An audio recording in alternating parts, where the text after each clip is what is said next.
Olá, gente, tudo bom? Aqui é a Rafa Fustan. Existem alguns filmes que eles ficam escondidos ali, são verdadeiras pérolas que estão dentro dos nossos streamings. E eles chegaram recentemente, na verdade, eles são pouco abordados. Até se você for procurar depois de ter assistido algumas críticas, você vai encontrar, mas eu acho que eles são pouco falados mediante a importância não só do tema, mas também a qualidade desse filme. Eu zapeando, na verdade, eu não sabia da existência desse filme. Eu acabei encontrando nesses dias aqui que eu tô, né, off de dessa de ah, basicamente a minha quarentena aqui. Eu acabei encontrando esse filme Do Outro Lado do Jardim. Me chamou a atenção por ser uma história verídica e a sinopse por si só já é uma sinopse que você fala, nossa, né, que coisa forte. O filme vai acompanhar uma história que aconteceu na Colômbia e que existe um livro. Eu até procurei na Amazon para saber se ele tinha sido lançado no Brasil, ele não foi, tá? Esse vídeo aqui ele tem spoilers, então se você ainda não assistiu esse filme, já fica aqui a minha recomendação. É um filme excelente sobre o tema de eutanásia, mas sobre o tema também discutido sobre religião e Estado. Quem pode te dizer se você está errado ou não em dar fim à sua vida ou ajudar quem você ama a dar fim à vida, se é um pedido dessa pessoa? Del Outro Lado del Jardín foi lançado em 2015 pelo Carlos Frambi, que é o protagonista desse filme. Né? Aqui interpretado brilhantemente pelo colombiano Julián Román. Ele é um poeta e professor de literatura que, após anos de cuidado, de paixão, de amizade, de viver junto com o amor da sua vida, que era sua mãe Luz Mila, vivida pela atriz também colombiana Vicky Hernandes, toma uma decisão drástica para aliviar o sofrimento dela. A pedido dela mesma, já que ela é vítima de uma doença degenerativa que a consome lentamente, inclusive tendo perdido toda a sua visão, ela pede que um dia ele a mate. O filho acorda, essa é a premissa da história, é preso numa cama de hospital, algemado, e a gente então passa a entender que ele está sendo condenado por ter matado a mãe. Só que a ideia principal do Carlos não era essa. Ao atender o último pedido da mãe, ele vê que a sua vida não tem mais sentido algum. Viver sem ela não teria mais sentido. Então, ela ir embora com 80 e pouco e ele ir embora com 44 seria, na cabeça dele, o sonho perfeito, o mundo perfeito, porque ele não conseguiria viver sem ela. A única coisa que ainda ele amava na vida, assim como sua mãe, era um cachorro chamado Bambino. A história ela é narrada em duas linhas temporais. A gente vai ter o presente, onde o Carlos enfrenta um julgamento, ele fica preso por 8 meses, ele é extremamente maltratado na prisão, os outros presos, eles o tratam com muita raiva. Afinal de contas, como pode um homem matar a própria mãe, uma mãe indefesa que ele deveria cuidar? Enquanto isso, a gente tem uma promotora pública que focada em puni-lo, mas não de acordo com o entendimento do que aconteceu na vida do Carlos e do que era a vida da mãe, mas sim na legislação que diz que isso é um crime e que o filho não tinha direito de tirar a vida da mãe.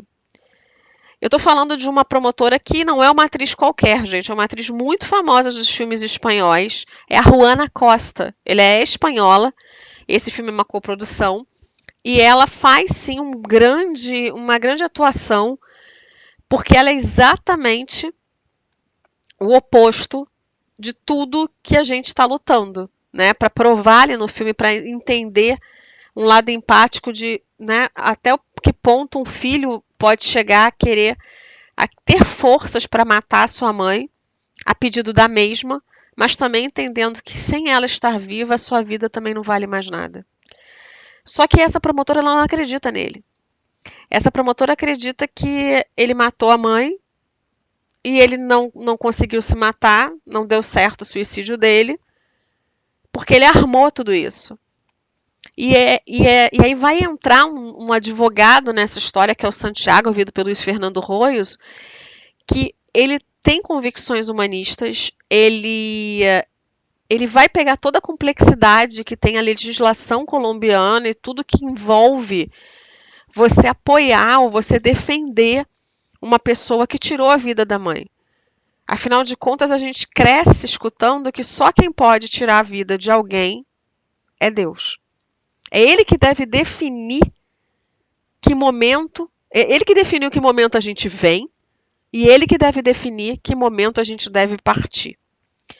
Recentemente eu conversei sobre isso aqui no canal, porque a gente teve o filme do Pedro Almodóvar, maravilhoso, com a Tilda Swinton, Julianne Moore. Então, o vídeo tá aqui, eu vou deixar aqui no final para vocês nos cards, se vocês quiserem ver minha crítica. Eu falei também sobre o caso, né, da eutanásia, que é permitido na Suíça e tudo. Nesse caso, não é falado nada sobre morte em outro país. É falado sobre a cumplicidade entre o amor de mãe e filho e sobre um último pedido da pessoa que você mais ama na vida, mas que é um crime. Mas que história forte você entender que a partir desse momento, desse ato criminoso, vamos colocar assim, porque é crime, esse filho também não deseja mais viver. A direção é muito acertada, é muito sensível e permite que não caia no melodrama, mas que a gente entenda tudo que se passa dentro de uma casa onde ali, apesar de existir outro filho, e ele é parte do julgamento, parte de tudo, ele não tem aquela cumplicidade, aquela conexão que existe entre aquela mãe e aquele filho. Não só pelo crime, não só pela cumplicidade da morte, mas pela vivência. E a vivência diz muito.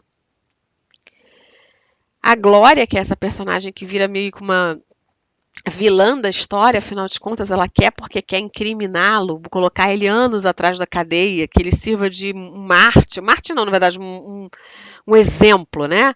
Daquilo que não se deve fazer nunca no mundo, fazer a vez, o que Deus, né, pode fazer, só Deus pode tirar a vida de alguém, então você não tem esse direito. Ela acaba se convencendo a partir de uma cena que é muito forte, onde o próprio advogado dele diz por quê que ele apoiou esse homem.